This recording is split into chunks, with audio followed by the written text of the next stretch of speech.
नमस्कार, अभिवादन। मैं दुर्गेंद्र चौहान। लोकसभा 2024 का लगभग आधा चुनाव निपट चुका है।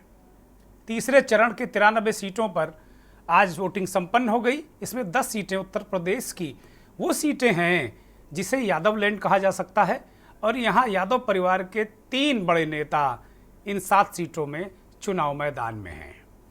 तो कुल मिलाकर 282 सीटों का चुनाव अब तक हो चुका है और मोटे मोटे तौर पर रुझान स्पष्ट होने लगे होंगे। जो लोग डिकोड करते हैं उनको पता चल गया होगा, नेताओं को, राजनीतिक दलों को भी अपनी हैसियत पता चल गई होगी कि कौन कितने पानी में है और ये जो चुनावी समंदर है इसकी थाह कितनी है।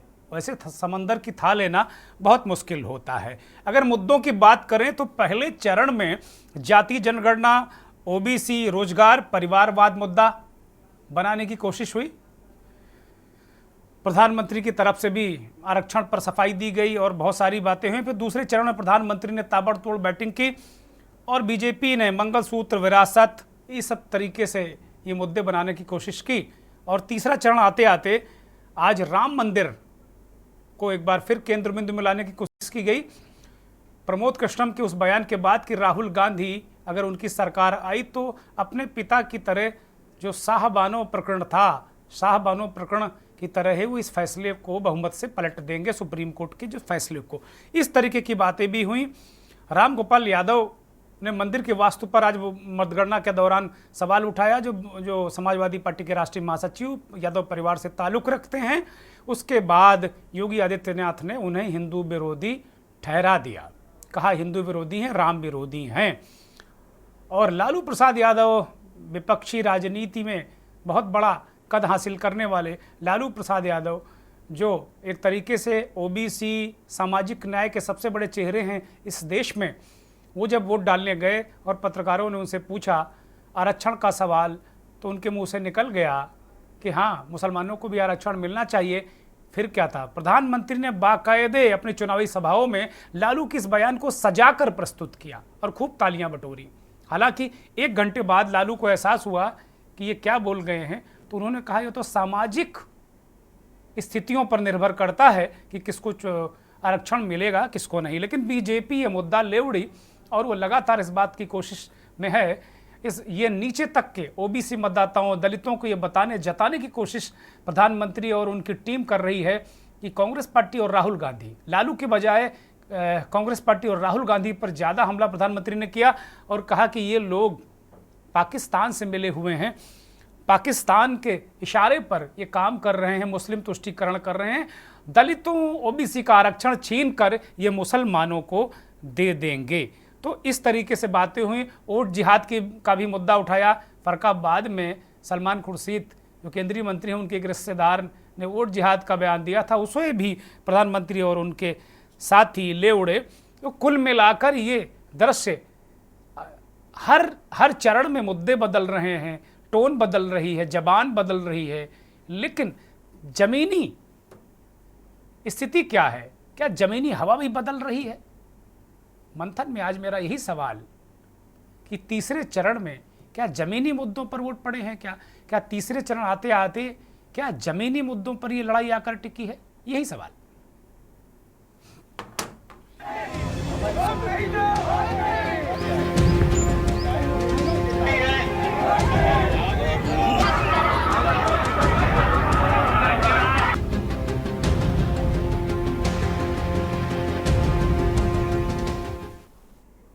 शाम 7 बजते बजते, हालांकि मतदान का समय 6 बजे तक ही था, 7 बजे चुनाव आयोग ने एक प्रोविजनल आंकड़ा जारी किया। उसके मुताबिक पूरे देश में 93 सीटों पर 60.92% मत पड़े। ये प्रोविजनल आंकड़ा है, ये अंतरिम आंकड़ा है, इस बात को ध्यान रखिएगा, क्योंकि पहले चरण का आंकड़ा आते आते 11 दिन लगे और 6% मतदान बढ़ गया था। इसको लेकर शंका लगातार अभी भी विपक्षी दल कर रहे हैं और इसी आशंका को लेकर आज अखिलेश यादव उन्नाव में थे एक चुनावी रैली में।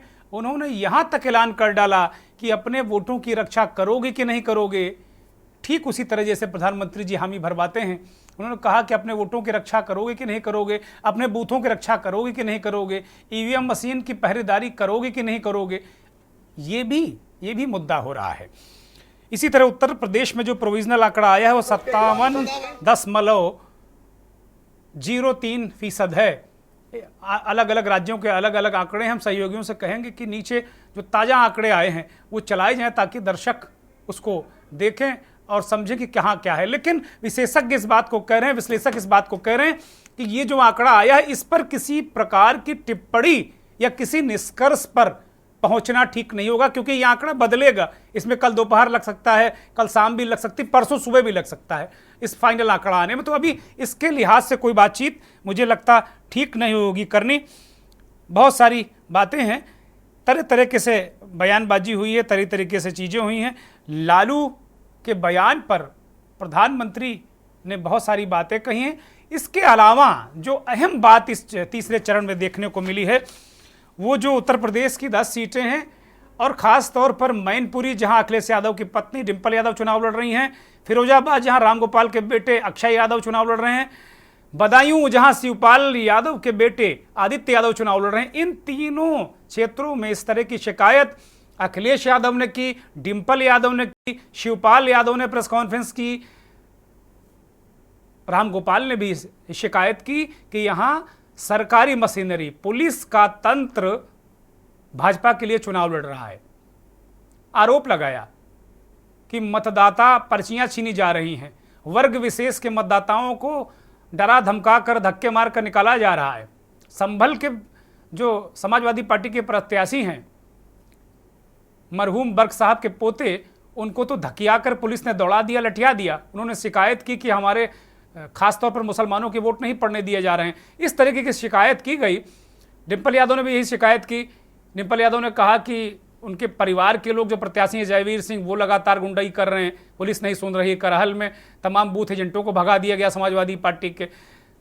शिवपाल के बेटे आदित्य ने कई बार के न्यूज़ पर आज पूरे दिन में इस बात को कहा कि बूथ जो 7 BLO हैं, बूथ लेवल अफसर हैं, उनकी जो मतदाता सूचियां हैं वो वहां का इंस्पेक्टर हरेंद्र सिंह छीन कर ले गया। बाद में हमारे सहयोगी संदीप मिश्रा ने भी जब इस पूरे प्रकरण की पड़ताल की, उस वक्त भी वो थानेदार, बेखौफ थानेदार, गुंडई करता नजर आया। के न्यूज़ की टीम के साथ भी बदसलूकी वहां के लोगों ने की। तो कुल मिलाकर जो लोग थे, पुलिस के इशारे पर के न्यूज़ पर की टीम पर, हमारे सहयोगी संदीप मिश्रा पर हमला भी करने की कोशिश की गई। तो कुल मिलाकर एक तरीके से चुनाव, और इस पूरे चुनाव में आश्चर्यजनक बात यह रही कि आयोग कहां है। जब भी आप आयोग की बात करेंगे तो बीजेपी या अन्य लोग कहेंगे कि आपको संवैधानिक संस्थाओं पर विश्वास नहीं है। वो चाहे विपक्ष के लोग कहें, चाहे कोई पत्रकार कहे। लेकिन कहां आयोग? मैंने तो नहीं देखा कोई आयोग आज पूरे दिन। किसी भी शिकायत पर कोई एक्शन होता दिखा नहीं। तमाम जगह ईवीएम खराब मिली, तमाम जगह घोटाले हैं। और मध्य प्रदेश के मुरैना में बीएसपी के प्रत्याशी ने ये शिकायत की कि जो उनके मतदाता हैं वो हाथी वाला बटन दबा रहे हैं तो पर्चियां निकल रही हैं कमल की। बहुत सारी धांधली, बहुत सारी वो तस्वीरें। और इसके अतिरिक्त एक और बड़ी महत्वपूर्ण बात हुई। भले ही लोग 5 साल तक कुछ ना बोलते रहे हों, लेकिन सांसदों का नाकारापन भी ये चुनाव दिखा गया। तमाम जगह स्कूल को लेकर, सड़क को लेकर बड़ी संख्या में मतदान का बहिष्कार हुआ। वो तस्वीरें अगर दिखाई जाए, पहले मतदान बहिष्कार की, फिर उस तरीके की तस्वीरें भी सामने आए, वो दिखाई जाए जब ये ईवीएम पर सवाल उठे। ये तस्वीरें हैं आगरा, आंवला बरेली, बदायूं, हाथरस, ये तमाम तस्वीरें हैं मतदान बहिष्कार के, जहां अधिकारी मनाने गए। स्कूल की समस्या है, सड़क की समस्या है, कागज पर सड़क बन गई लेकिन कहीं ना कहीं सड़क बनी नहीं। तो ये हक हुकूक पर वोट की चोट, लोगों ने वोट की चोट तो नहीं की, लेकिन उन्होंने कहा वोट नहीं डालेंगे। हाँ, ये हंगामे की तस्वीरें दिख रही हैं। वोटिंग के दौरान ये हंगामा हुआ है। वहाँ के जिलाधिकारी वो गई हैं, उन्होंने बाकायदे समझाने की कोशिश की है। जरा वो बात अगर इसमें डीएम की हो तो सुनाई जाए।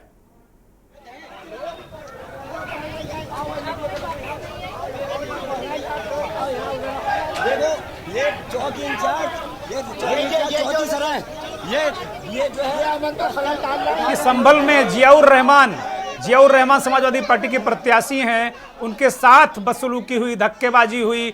ये कहा जा रहा है कि वर्ग विशेष के लोगों को वोट नहीं डालने दिया, डंडे फटकार कर भगा दिया गया। समाजवादी पार्टी के नेताओं ने आरोप लगा कि रणनीति है प्रशासन के चुनाव जीतने का, ये नया फार्मूला उत्तर प्रदेश की भाजपा सरकार ने ये ईजाद किया है। वो तस्वीरें आप देख रहे हैं, मैनपुरी, फिरोजाबाद, इटावा। एक फर्जी बीएलओ भी एटा में गिरफ्तार हुआ। बहुत सारे सवाल हैं, चुनाव बहिष्कार क्यों हुआ, क्या क्या मांगे हैं, वो तस्वीरें भी दिखाई जाएं, बात की जाए।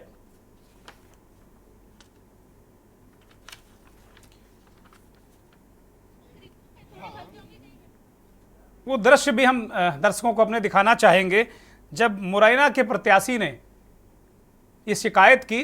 जरा वो बाइट भी उनकी सुनवाई जाए।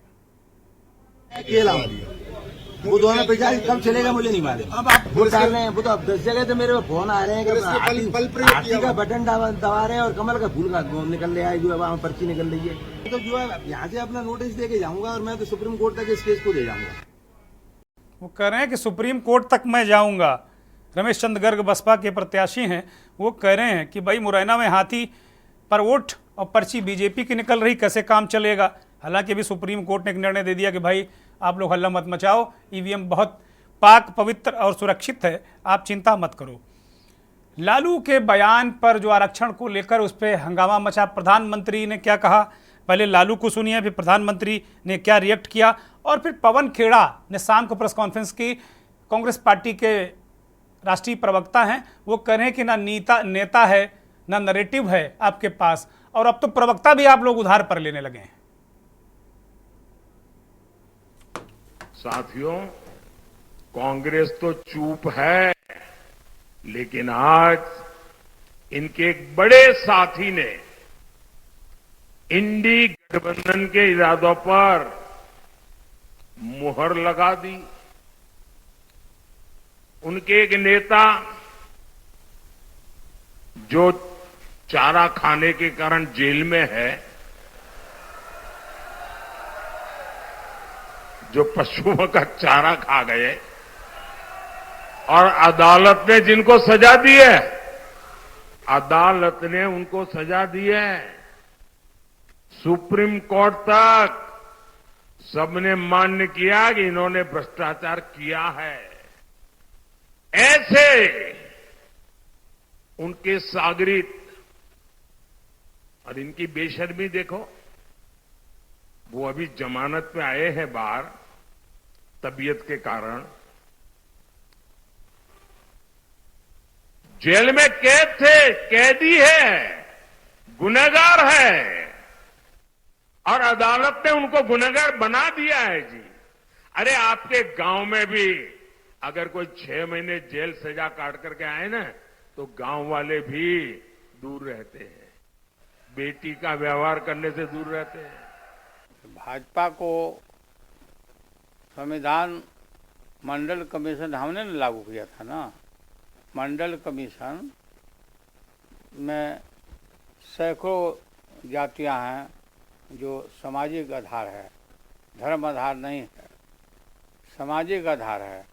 और मंडल कमीशन ये रिजर्वेशन को ये ख़त्म करना चाहते हैं नरेंद्र मोदी, इसलिए इस तरह का ये सब बहाना बनाते हैं। और अटल बिहारी वाजपेयी जी ने तो संविधान समीक्षा आयोग बना दिया था, जिससे कि संविधान को लोग बदल दें और धर्म के आधार पर, धर्म आधार हो ही नहीं सकता धर्म आरक्षण का, सामाजिक आधार होता है। हम लागू किया, हम जानते हैं। हर चीज उधार की। जब ये सरकार बना रहे थे तो जो योजनाएं थी वो यूपीए से ली, नाम बदल दिए। वो नल जल योजना हो, स्वच्छ भारत योजना हो, तमाम योजनाओं में सिर्फ नामकरण संस्कार किया, योजनाएं यूपीए की उधार में ली। 10 साल हो गए, अब नेता भी हमसे उधार ले रहे हैं, प्रवक्ता भी हमसे उधार ले रहे हैं। नैरेटिव भी हमसे उधार ले रहे हैं, एजेंडा भी हमसे उधार ले रहे हैं। तो साहब 10 साल आप कर क्या रहे थे जब ना एजेंडा आपका, ना नैरेटिव आपका, ना नेता आपका है क्या? जो बात नेता नीति नियत का सवाल उठाती थी बीजेपी कांग्रेस पर कि ना आपके पास नेता है, ना नीति है, ना नियत है आपकी, वो पलट कर आज पवन खेड़ा ने दे दिया कि ना नेता है, ना नैरेटिव है, ना नीति है आपकी, और प्रवक्ता तक आप लोग उधार लेने लगे हैं। अखिलेश यादव ने आज उन्नाव में चुनावी सभा में एक नया पासा फेंका। उन्होंने कहा कि युवाओं हम तुम्हें डेटा फ्री में देंगे, जो राशन मिल रहा है 5 किलो बढ़िया पैक वाला, अच्छा राशन नहीं, अच्छा आटा हम देंगे आपको, अच्छी दाल देंगे, पौष्टिक चीज़ें देंगे, इस तरीके के वादे किए। और उन्होंने सवाल उठाया कि भाई मोटरसाइकिल 60,000 से 1 लाख किसने की, साइकिल कितनी महंगी हो गई। युवा वोटरों को टारगेट किया अखिलेश यादव ने, और महंगाई और बेरोजगारी बहुत सारे मुद्दों पर उन्होंने जो जमीन पर हैं आरक्षण के मुद्दे पर बीजेपी को घेरा। और कई चुनाव हम लोगों ने गर्मियों में वोट डाले हैं। बीजेपी वालों को इस बात की भी सजा मिलनी चाहिए, हालांकि वो कहेंगे कि इलेक्शन कमीशन का फैसला है, लेकिन बीजेपी वाले जानबूझकर के गर्मी में वोट डलवाते हैं आपको तकलीफ पहुंचाने के लिए। हम लोग तो मेहनत करते हैं, हाँ, इनको जाना है अपने बूथों को राउंड करने। तो ये जो गर्मियों में वोट पड़ रहा है, ये 1 महीने पहले भी वोट पड़ सकता है। मैं सभी अपने साथियों से और सभी मतदाताओं से अपील करता हूं, आज के दिन जब तीसरे चरण का वोट पड़ रहा है, ज्यादा से ज्यादा वोट पड़े। यही वोट है जो हमारे और आपके जीवन को बदल सकता है। बहुत सारी बातें हालांकि इस बयान में नहीं आ पाई, लेकिन वो अलग अलग तरीके से अलग अलग जगह अखिलेश यादव करें। सफाई में मतदान के दौरान वो थे और प्रेस कॉन्फ्रेंस कर रहे थे। एक ब्रेक ले रहे हैं, ब्रेक के उस पार हमारे साथ मेहमान होंगे और समझने की कोशिश करेंगे कि वास्तव में तीसरे चरण पर क्या स्थिति बनी, क्या परिस्थिति बनी। तीसरा मुद्दा, ये तीसरा चरण जो है, क्या ज़मीनी मुद्दों पर इस पर लड़ाई हुई है? ये बहुत बड़ा सवाल है।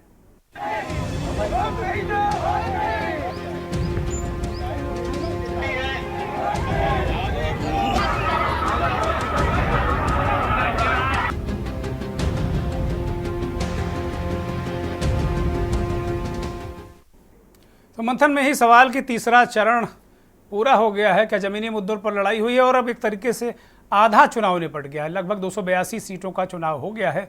एक तस्वीर बनने लगी होगी। यही स्थितियां, परिस्थितियां, क्या भविष्य की सरकार को लेकर क्या मतदाता सोच रहा है, मतदाता ने क्या अपना फैसला दिया, उसका कहीं ना कहीं कुछ झलक जरूर मिल जाती है। जो लोग बहुत करीने से चीज़ों को देखते हैं, बारीकी से फॉलो करते हैं। हमारे साथ एक पैनल जुड़ा है, इस देश के जाने माने राजनीतिक विश्लेषक, वरिष्ठ पत्रकार, संपादक आलोक भदौरिया जी दिल्ली से जुड़े हैं। बहुत स्वागत, बहुत धन्यवाद। उत्तर प्रदेश और देश की राजनीति को अच्छी तरह समझने वाले संजय श्रीवास्तव, वरिष्ठ पत्रकार विश्लेषक, हमारे साथ जुड़े हुए हैं। पीयूष पंत साहब वरिष्ठ पत्रकार हैं, बिहार से जुड़े हुए हैं, बहुत धन्यवाद, बहुत आभार। और मनीष शर्मा हमारे साथ जुड़े हैं, पॉलिटिकल एक्टिविस्ट हैं, एक राजनीतिक कार्यकर्ता के तौर पर मनीष शर्मा काम करते हैं। जाहिर सी बात, इनकी अपनी एक विचारधारा भी होगी, लेकिन बहुत अच्छे से मनीष शर्मा विचारों को रखते हैं, बहुत सारी चीज़ों को वो करने की कोशिश करते हैं। सभी मेहमानों का बहुत स्वागत, बहुत धन्यवाद, बहुत आभार आपका। और शशिकांत जी भी हमारे साथ जुड़ गए हैं, शशिकांत त्रिवेदी जी, वरिष्ठ पत्रकार मध्य प्रदेश से। सभी मेहमानों का बहुत स्वागत। आलोक जी, चर्चा की शुरुआत आपसे ही कर रहा हूं। तीसरे चरण के बारे में क्या राय आप रखते हैं? आलोक जी, आपका सवाल पूरा सुन नहीं पाया, जरा एक बार बताएं। सीधा सा सिंपल सा सवाल है कि तीसरे चरण के बारे में आप क्या राय रखते हैं? और लगभग 282 सीटों पर वोट पड़ चुके हैं पहले, दूसरे और तीसरे चरण में, लगभग आधा चुनाव निपट गया है। धन्यवाद दुर्गेश जी। ये आपका इस जो सवाल है, इसके जवाब में तो मेरे को थोड़ी सी एक अटकलबाजी करनी पड़ेगी, कयास करने पड़ेंगे, क्योंकि अभी तक तो कयासों पर तो आजकल आलोक जी पूरी पत्रकारिता चल रही है कयासों और जुमलेबाज, पत्रकार भी बहुत जुमलेबाज हो गए हैं। मैं सुबह से टीवी देख रहा था तो पता चला पत्रकार ही लड़े जा रहे हैं चुनाव। मैं देख रहा हूं पत्रकारों को, हालांकि कई पत्रकार टिकट पर भी चुनाव लड़ रहे हैं इस देश में, लेकिन कई स्क्रीन पर बैठकर, कई एंकरिंग करके, कहीं कई बड़े बड़े स्लोगन लिखकर अपने टीवी चैनलों में वो भी लड़े जा रहे हैं कि पता चला कि खड़गे का दांव मोदी ने चित्त कर दिया।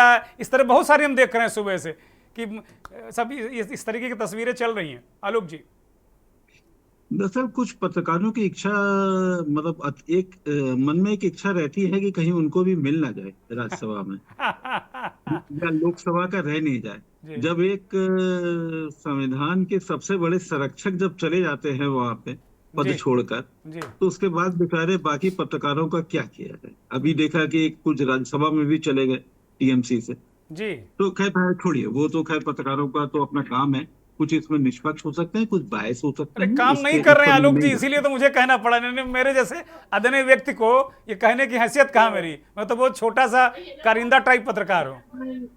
ऐसा नहीं है, मैं बड़े बड़े अखबारों के लोग लगे रहे, कुछ लोग सफल हो गए वहां पहुंचने में, कुछ लोग नहीं सफल हो पाए, और कहीं कहीं ऐसे भी संपादक रहे कि जिन्होंने खुद भी पद्मश्री ले ली और अपने मालिक को भी पद्मश्री दिला दी। तो ये तमाम तरीके के होते हैं। मतलब ये कोई नई बात नहीं, चलता रहता, कोई दिक्कत नहीं। इससे हम लोग मुद्दे पे लौटते हैं। जी। आपका जो मुख्य सवाल है, देखिए दो चीजें हैं। एक ये, अगर इसको स्वतंत्र तरीके से अगर विश्लेषण किया जाए तो 2014, 19 और 24 इन तीन चीजों में हम लेके चलते हैं। 2014 स्पष्ट नैरेटिव बीजेपी का चल रहा था, कहीं कोई संशय नहीं था। एक जो उन्होंने जो सिरा पकड़ा, उस सिरे को उन्होंने आखिरी अंजाम तक पहुंचा दिया। 2019 है ये, एक सिरा पकड़ा उन्होंने और राष्ट्रवाद का उन्होंने उसको आखिरी अंजाम तक पहुंचा दिया। अब आ जाइए 2024। 2024 में ये भाजपा नैरेटिव सेट नहीं कर पा रही है और बार बार लड़खड़ा रही है। और दूसरी बात, आपका जो नैरेटिव बार बार बदलना ये बताता है, और ऊपर से मतदान का कम होना ये बताता है कि उत्साह नहीं। उत्साह क्यों नहीं है? क्या 2047 में भारत विकसित राष्ट्र नहीं बनना चाहता? क्या इस जुमले में लोगों की आस्था कम हो गई है? आपने कह दिया पांचवी अर्थव्यवस्था बन गई, बिल्कुल बन गई, ठीक है। तो आप जरा ये आडवाणी की और कनॉट प्लेस की और इन सब चीजों की, जरा ये मुंबई की, बांद्रा की, इन सब चीजों को जरा हटाइए ना एक तरफ, थोड़ा किनारे आ जाइए ना, बेलौर पे आ जाइए, वहां कितनी आर्थिक स्थिति सुधर गई। बिजनौर में आ जाइए, कितनी आर्थिक स्थिति सुधर गई। बुलंदशहर में, स्याना में कितनी सुधर गई, चित्रकूट में कितनी सुधर गई। हमको ये भी समझना पड़ेगा। तो ये है कि एक जुमले वाली बात चल रही है और वो उनके हिसाब से नारेबाजी है, लेकिन वो नारेबाजी जमीन पर नहीं उतर रही। अब जमीन पर नहीं उतर रही तो इसके दो मतलब निकलते हैं। पहला, जो फ्लोटिंग वोटर्स है, जो कहते हैं ना कि एक जो बाउंड्री वॉल पे बैठा हुआ था, मुंडेर पे बैठा हुआ था, उसको और ज्यादा बेहतर शब्द मुंडेर होगा, वो है ना, मुंडेर होती है ना जो ऊपर से बैठा होता है, वो कभी इधर भी लुढ़क सकता है, इधर भी कूद सकता है, दोनों तरफ जा सकता है। बहुत बहुत प्यारा शब्द है, बड़ा संवेदनशील शब्द है मुंडेर वाला, दिलों के करीब है वो जी।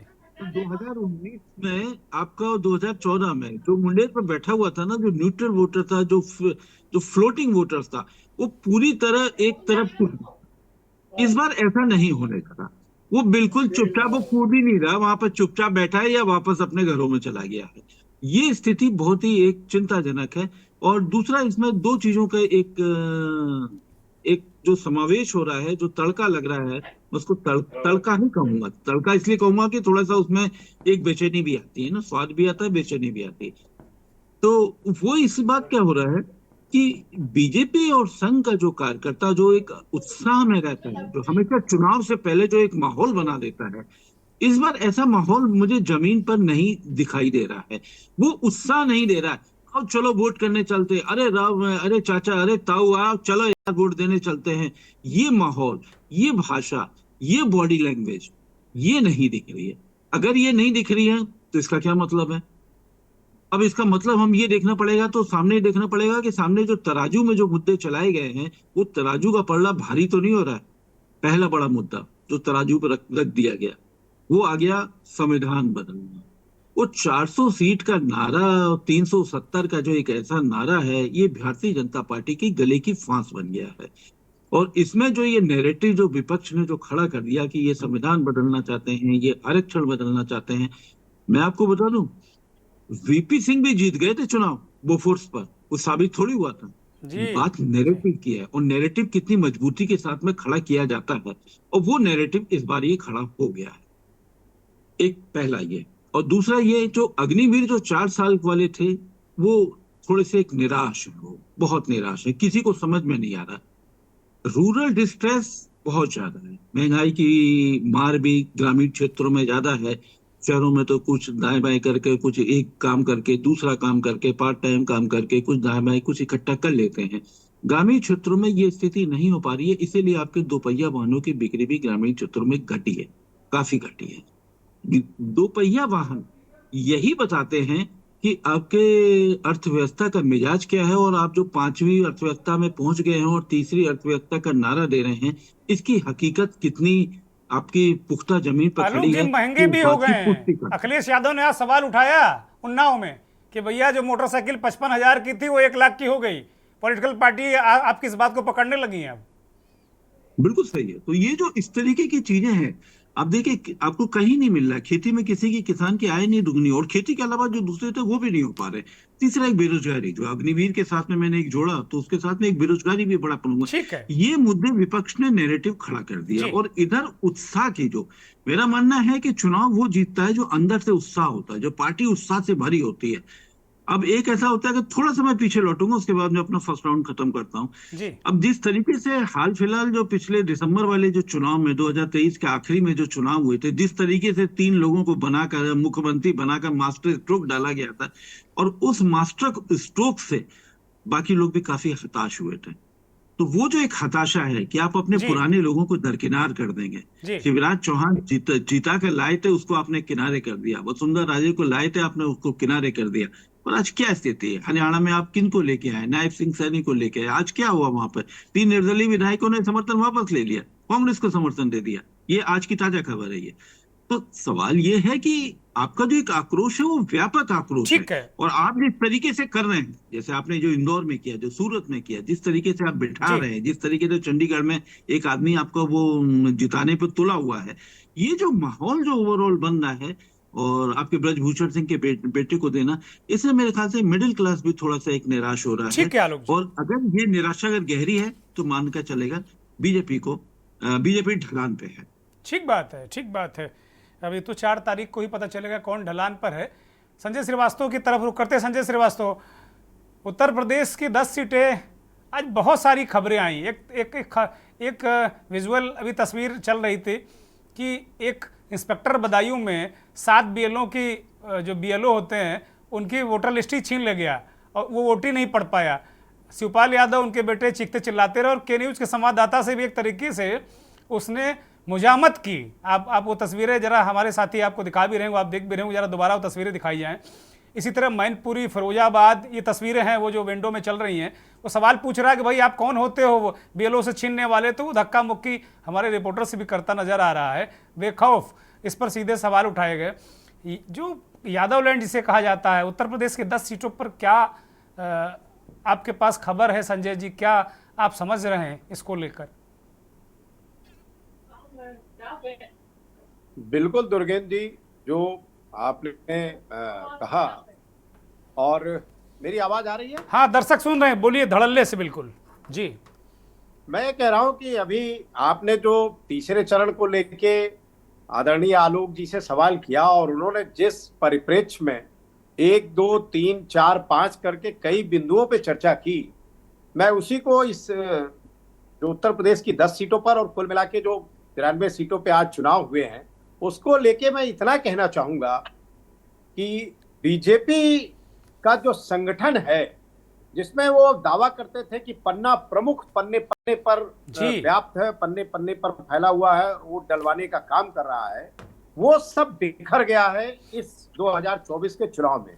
मैं कई विधानसभाओं में, लोकसभा का चुनाव है लेकिन विधानसभा भारी होता है, कई विधानसभाओं में गया और कई गांवों और कस्बों में काफी बारीकी से देखा और बारीकी से पूछताछ की, तो भारतीय जनता पार्टी में काफी घोर निराशा है। संगठन में जो गांव स्तर पर, बूथ स्तर पर जो इनके कार्यकर्ता थे, जो इनके पन्ना प्रमुख थे, उनकी कोई सुनता नहीं है, उनके कोई काम होते नहीं हैं, वो किसी से मिल नहीं पाते हैं। उनको अपने एक प्रवक्ता, एक ने तो यहाँ तक कहा कि अरे मैं लखनऊ ऑफिस जाता हूं तो वहां जो आप प्रवक्ता चैनल पे बैठते हैं उनसे मिलने के लिए भी मुझे बड़ी सिफारिश और मशक्कत करनी पड़ती है। तो आप इससे अंदाजा लगा लीजिए कि निराशा कितनी है और कितना ये जो वोटिंग का रेशियो कम हो रहा है, उसकी बड़ी वजह है कि लोग, भारतीय जनता पार्टी के लोग जो पिछले 2 चुनाव में घर घर से वोट निकालने का काम करते थे, वो इस बार अपने घर में खुद बैठ गए हैं।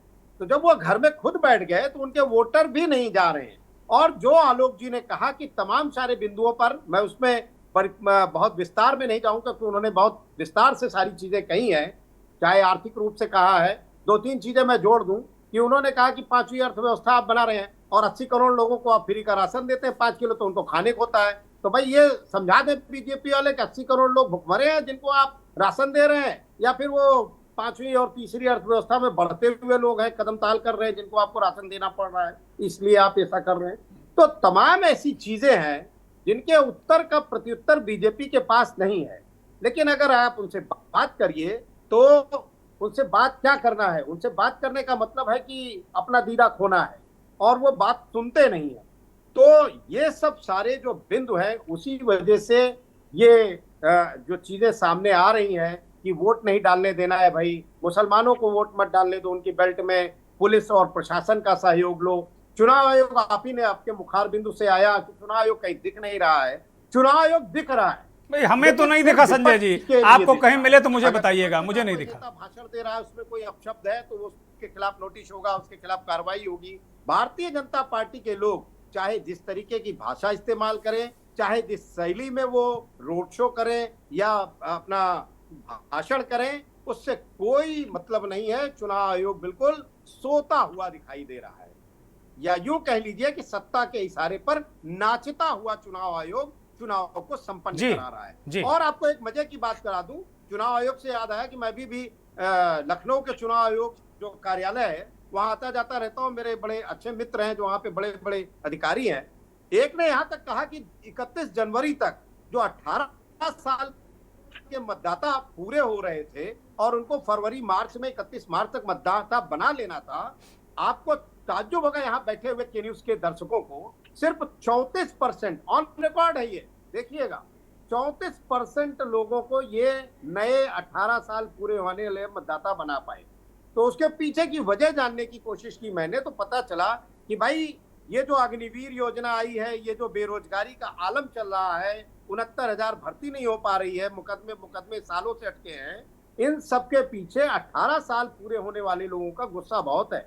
उनको कुछ भविष्य दिखाई नहीं दे रहा है, इस वजह से ये कम से कम मतदाता बने। अगर ये 60 और 65% बन जाते तो शायद इनके खिलाफ वोटिंग करते। जो ये कहते हैं कि देश का युवा ही सबसे बड़ा मतदाता वर्ग है और युवा वर्ग मतदान कर रहा है, तो कहीं न कहीं उससे ये हाथ धो बैठते। इसलिए इन्होंने नए मतदाताओं को बनाने में चुनाव आयोग ने कोई दिलचस्पी दिखाई ही नहीं, कोई कैंपेन इस बार नहीं चला है। कोई भी बता दे, इतने लोग बैठे हैं कि पिछले चुनाव की तुलना में इस बार घर घर, कस्बे में, मोहल्ले में, स्कूलों में, इंटर कॉलेज, डिग्री कॉलेज में कैंप लगा के बाकायदे चुनाव आयोग के लोग मतदाता बनाते थे और तमाम तरीके के जागरूकता अभियान चलाते थे। इस बार कहीं ऐसा कुछ दिखाओ तो भाई लोग मुझे बताएं।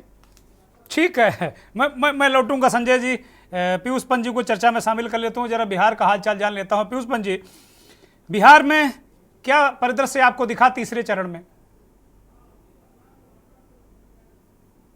देखिए जी, जो हाल था पहले 2 चरणों का, वही हाल वहां पे आज भी दिखाई दिया। और जहां तक वोट प्रतिशत का सवाल है तो मुझे लगा शायद कुछ बढ़ोतरी होगी पिछले 2 राउंड से, लेकिन थोड़ा बहुत इजाफा हुआ है, बहुत ज़्यादा नहीं हुआ है। जबकि ये जो एक भारतीय जनता पार्टी या कहिए एनडीए और जो इंडिया है उसके खिलाफ जो है लगातार जो है जिस तरह के एलिगेशन लग रहे हैं, जो उनकी कैंपेनिंग चल रही है एक दूसरे के खिलाफ, उसको चलते हुए मेरी उम्मीद थी कि शायद कुछ और चुनाव का प्रतिशत बढ़ेगा। लेकिन बिहार की अपनी समस्या, देखिए बिहार में एक बहुत बड़ा पलायन हो चुका है। लोग बिहार से बाहर हैं, सब महाराष्ट्र में हैं, दिल्ली में हैं, पंजाब में हैं, गुजरात में हैं। और पहले तो लोग लौट के आते थे वोट देने, लेकिन अब लोगों की इतनी उदासीनता हो गई है, उन्होंने जो देखा है सरकारी रवैये को, सरकारों के रवैये को जो देखा लगातार, उनके हालात को लेके सरकार जिस तरह से बातें करती है, काम नहीं करती है, तो अब वोट देने का, घर लौट के आने का उनका एक जो उत्साह होता था, वो उसमें मुझे लगता है कमी आई है। ये एक बहुत बड़ा फैक्टर है। नहीं तो बिहार में तो वोट प्रतिशत कम होना एक बहुत ही आश्चर्यजनक बात है, क्योंकि ये राजनीति की पकी पकाई भूमि है बिहार जो है जी। तो राजनीति यहां से चलती है एक दिशा लेती है। वहां पे अगर लोग मतदाता हमेशा एक बहुत ज्यादा पॉलिटिकली चार्ज होता है यहाँ का, चाहे युवा हो, चाहे महिलाएं हो, और चाहे जो है कि आपके क्या नाम वरिष्ठ लोग हों। यही देखिए, यही कारण था कि महिलाओं ने अपने बात से, अपने विरोध से करते करते जो है नीतीश कुमार को मजबूर कर दिया कि शराबबंदी लागू करे वो बिहार जी। तो ये है, वहां बहुत कम हुआ है। लेकिन वहां देखिए लगातार एक बड़ी इंटरेस्टिंग ये बात उसमें आज दिखाई दे रही है कि जेडीयू जहां एक स्ट्रांग जो है वो ये जहां माना जा रहा था कि जेडीयू कमजोर पड़ेगा और भारतीय जनता पार्टी जो है आगे निकल जाएगी, वो ये देखने में मिला है कि जेडीयू कहीं बेहतर करता हुआ दिखाई दिया है। और कांग्रेस भी जिस सीट से लड़ रही है वो भी एक स्ट्रांग फूटिंग पे चल रही है। लड़ाई है, चल रही है, लेकिन देखिए जिस तरह से पूरे देश में हो रहा है, भाजपा के द्वारा, खासकर मोदी जी के द्वारा एक सांप्रदायिक नैरेटिव को गढ़ने की बात की जा रही है, तो वो बिहार में भी हम देख रहे हैं लगातार उस तरह की बातें हो रही है। आपने चर्चा भी करी लालू प्रसाद यादव जी के स्टेटमेंट के ऊपर, और आरक्षण का मुद्दा जिस तरह से लगातार उसको एक धार्मिक टच देने की कोशिश की जा रही है।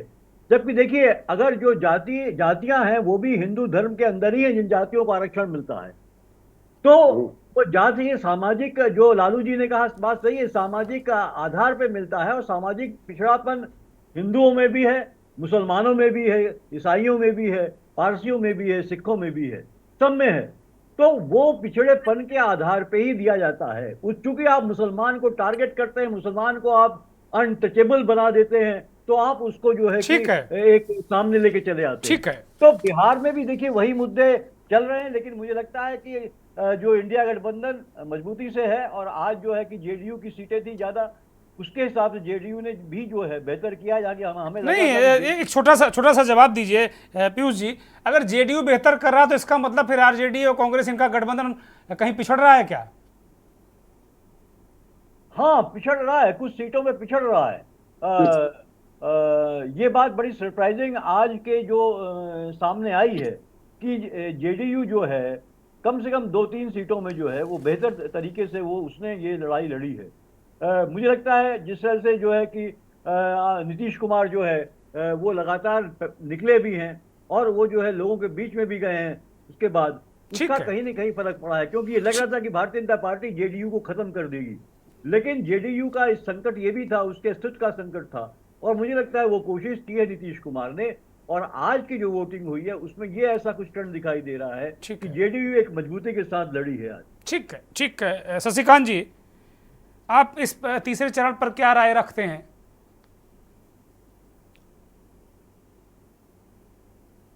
शशिकांत जी,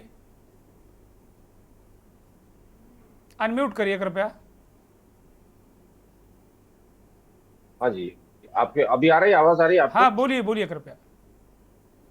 हाँ, तो क्या है कि अभी हम सबको जो लग रहा है कि वो माहौल अभी ऐसा है कि बीजेपी के खिलाफ है, या वो नैरेटिव सेट नहीं कर पाए हैं और लोगों में निराशा है। तो पहले निराशा को पकड़ लेते हैं। उसका कारण है कि अभी जो राज्यों के असेंबली के चुनाव हुए थे, खासकर मध्य प्रदेश का, वहां लोग एक ही नेता से नाराज अगर नहीं थे तो थक चुके थे। कब तक भाषण सुने एक ही जैसा? वो चाहते थे, इवन पार्टी के ही लोग कहते थे कि भैया आप थोड़ा बहुत बदलाव हो जाना चाहिए। तो सबको उम्मीद थी कि भारतीय जनता पार्टी शायद 100 सीट जो पिछला रिजल्ट था उसके आगे पीछे 2-4-10 हो सकता है, बना भी ले, हो सकता है शॉर्टफॉल में आ जाए। ऐसा एक मतलब पत्रकारों में, बुद्धिजीवियों में डिस्कशन होता था कि सरकार बनाना मुश्किल रहेगा पिछले बार की तरह। लेकिन जब रिजल्ट आया तो वो तो रिमार्केबल था, जिस पर किसी को विश्वास नहीं हुआ कि ये क्या हो गया।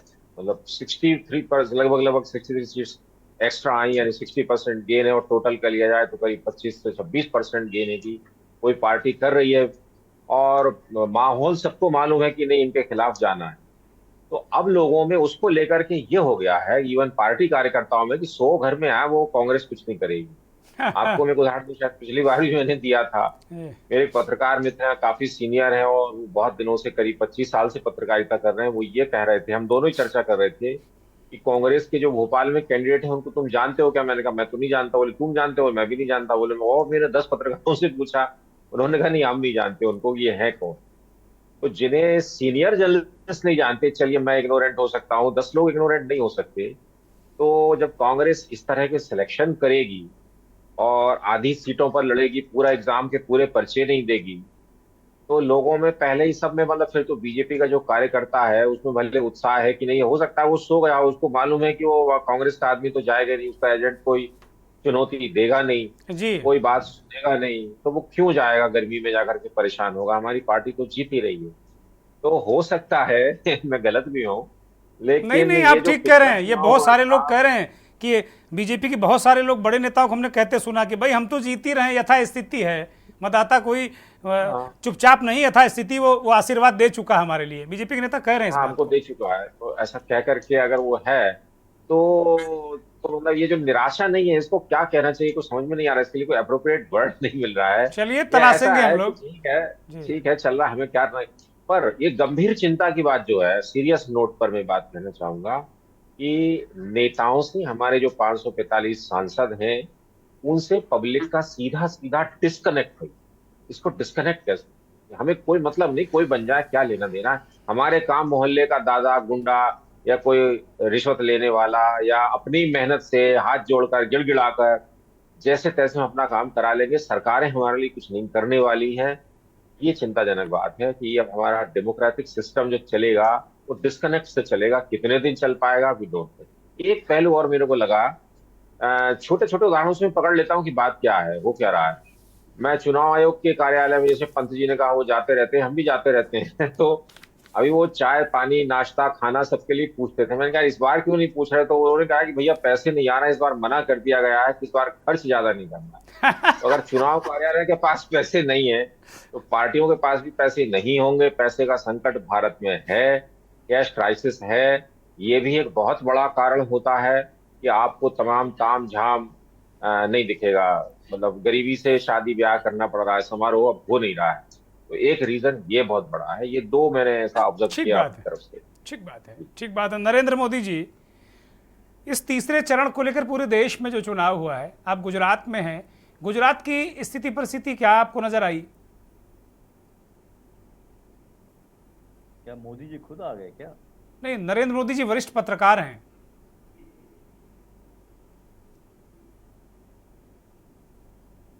बोलिए नरेंद्र जी।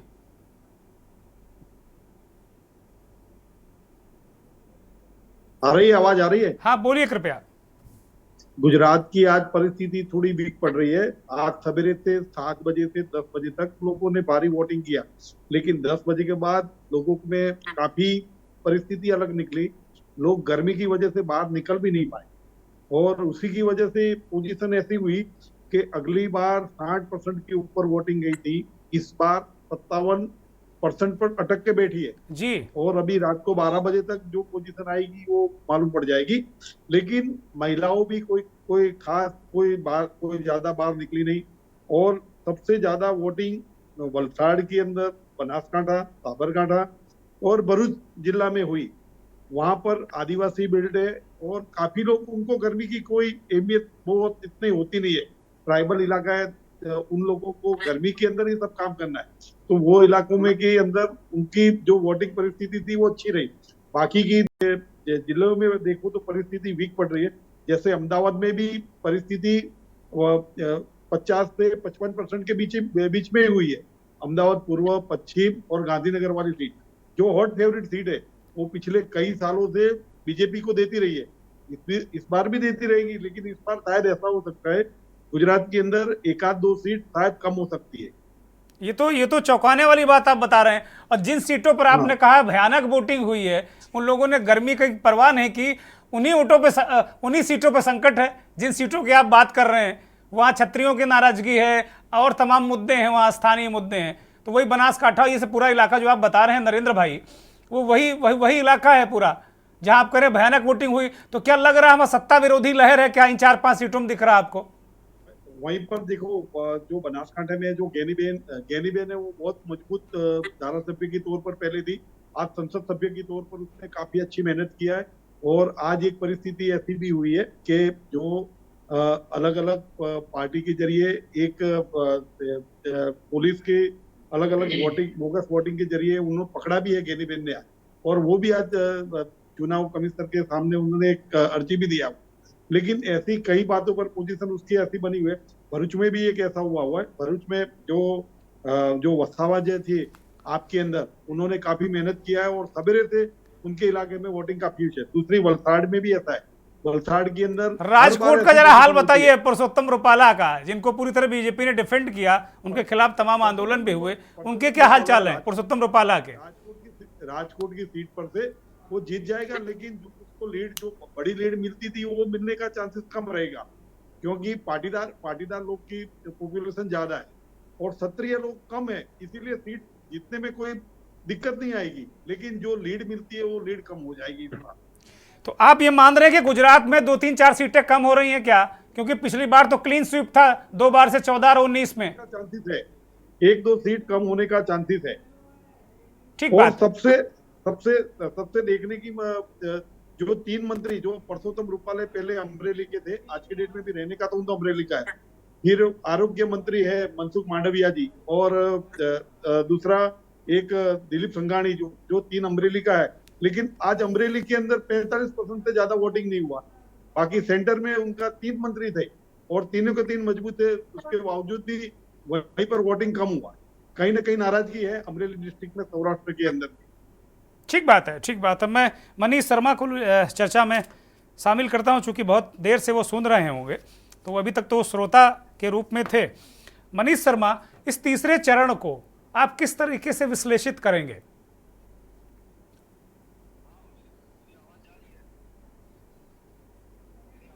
अनम्यूट करिए मनीष जी।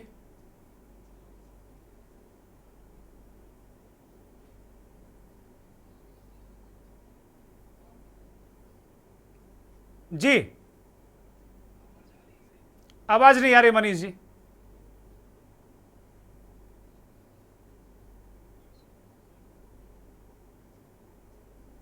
मनीष शर्मा को हम कनेक्ट नहीं कर पा रहे हैं। वापस मनीष शर्मा को कनेक्ट किया जाए। आलोक जी, अभी गुजरात से जो वरिष्ठ पत्रकार जुड़े हुए हैं नरेंद्र भाई मोदी, वो कह रहे हैं कि 1-2 सीट कम हो सकती है। ये तो बड़ा आश्चर्यजनक है। नहीं, ये आश्चर्यजनक नहीं है। इसलिए नहीं है क्योंकि आप अगर सब कुछ, अगर ऊपर की कमान, सब कुछ कमान अगर अपने हाथों में कुछ अगर सेंट्रलाइज कर लिया जाए, ज्यादा केंद्रीकृत कर ली जाए जी, तो आप ये मान करके चलिए कि नीचे कार्यकर्ताओं में थोड़ी सी एक हताशा आना एक बहुत ही स्वाभाविक है।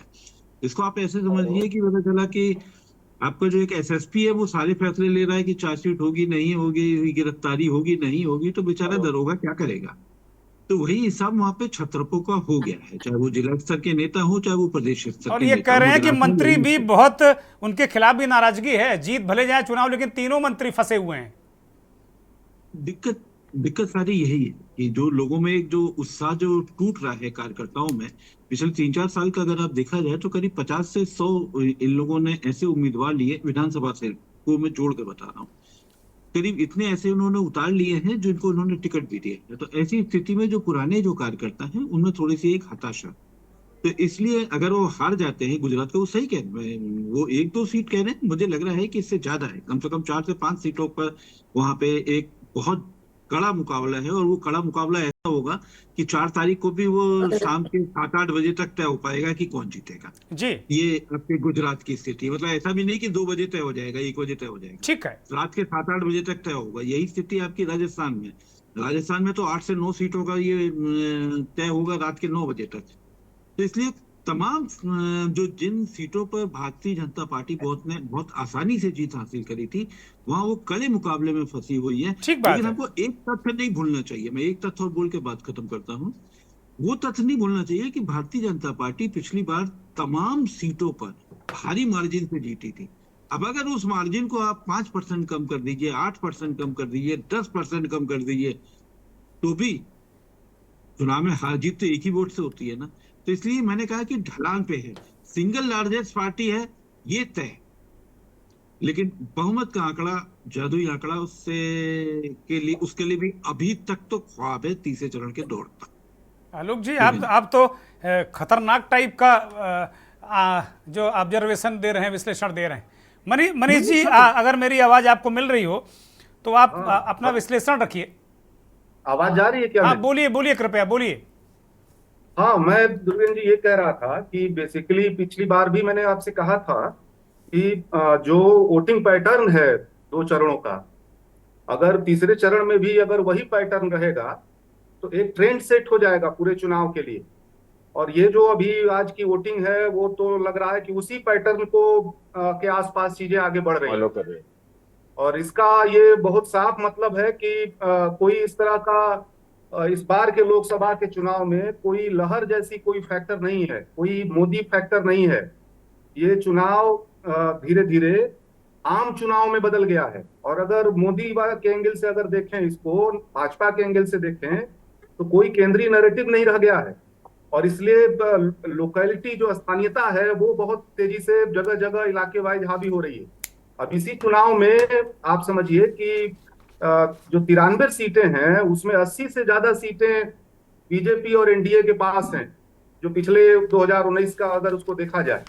और अभी जो कर्नाटका का हालत है रेवन्ना के बाद, महाराष्ट्र की जो आज जो सीटें हैं उसको देखिए, यूपी में जो 10 में से 8 सीटें आप पिछली बार बीजेपी के पास थी, इन सब में गड़बड़, बहुत सारी दिक्कतें इस बार के चुनाव, इस बार का ये जो तीसरा चरण का जो चुनाव है, ये बेसिकली आप देखेंगे कि ये एकदम क्लियर कट ये बात हो जा रही है कि बीजेपी बहुमत से नीचे की तरफ जा रही है और 400 पार का नारा हास्यास्पद नारे में बदल गया है। मतलब वो मजाक का विषय लोगों के बीच में जो है वो बनता जा रहा है।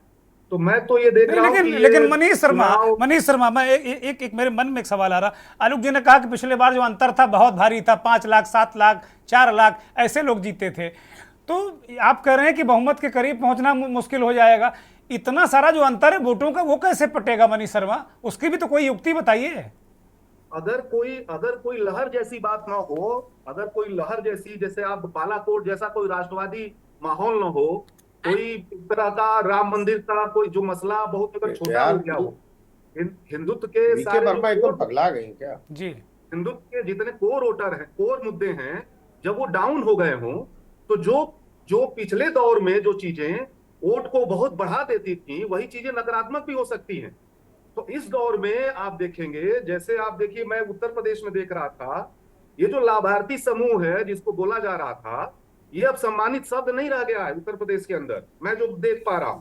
और ये उल्टा हो गया है कि आप 5 ट्रिलियन जो है अर्थव्यवस्था बनाने जा रहे हैं, देश को इतने आगे बढ़ाने जा रहे हैं, और 80 करोड़ लोगों को 5 किलो अनाज पे आपको जिंदा रखना पड़ रहा है। तो कोई नैरेटिव कैसे उलट जाता है? यही जो बीजेपी के पक्ष में जा रहा था वो चीजें बदल गई, और वो जो 5 किलो वाला जो लाभार्थी समूह है उसको अपने आरक्षण की चिंता कर होने लगी है। वो खुद जो है उच्च सामाजिक समूहों से आता है, जो ओबीसी और दलित समूहों से आता है, उसको अपने बच्चों के रोजगार की चिंता होने लगी है, अपने संविधान और आरक्षण की चिंता होने लगी है। तो जो चीजें आपके लिए सकारात्मक हो सकती थी, कोई केंद्रीय नैरेटिव रहते हुए, कोई बड़े नैरेटिव रहते हुए, कुछ जो बुराइयां भी आपकी अच्छाइयों में तब्दील हो जाती हैं, अगर वो नैरेटिव न हो तो बहुत सारी आपकी सकारात्मक चीजें भी भयानक नेगेटिविटी लेकर के सामने आ जाती है।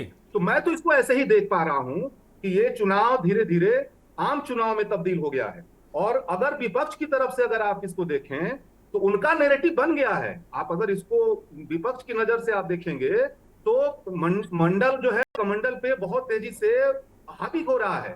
माने मंडल इशू आ गया, तो सामाजिक न्याय इशू बनने लगा है, संविधान इशू बनने लगा है, और अगर और ठोस रूप से कहिए तो लोगों के जीवन और रोजी रोटी का सवाल केंद्रीय प्रश्न बनने लगा है। और इसका जवाब असल में बीजेपी के पास बिल्कुल नहीं। और एक और अंत में बात ये कहते हुए कि ये किसी दौर में यह प्रश्न भी बहुत सकारात्मक था भाजपा के लिए कि लोग कैंडिडेट नहीं देखते थे, मोदी को देखते थे।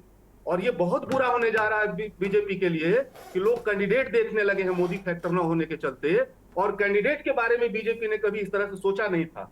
वो मोदी लड़ रहे हैं हर चुनाव, ये इतना बड़ा प्रचारित किया है लंबे समय से इस दौर में, तो उन्होंने भी इस पे ध्यान नहीं दिया कि कैंडिडेट कौन होगा, कैसा होगा। इस बार मैं जो फील कर रहा हूं, और लोग कैंडिडेट देखना शुरू करेंगे तो ये बीजेपी के लिए बहुत नुकसानदायक होने जा रहा है। बहुत और शुक्रिया। इसलिए मेरा ये कहना है कि ये चुनाव जो है बीजेपी के लिए नकारात्मक दिशा की तरफ बढ़ रहा है। बहुत शुक्रिया मनीष जी, बहुत शुक्रिया आलोक जी, संजय जी आपका भी बहुत शुक्रिया, शशिकांत जी आपका भी बहुत धन्यवाद, पीयूष पंत जी आपका भी बहुत धन्यवाद, और नरेंद्र मोदी जी हमारे साथ गुजरात से वरिष्ठ पत्रकार जुड़े हुए थे, आपका भी बहुत धन्यवाद। बहुत आभार उन करोड़ों दर्शकों का जो के न्यूज़ को देखते हैं, हमारे इस खास कार्यक्रम मंथन को देखते हैं।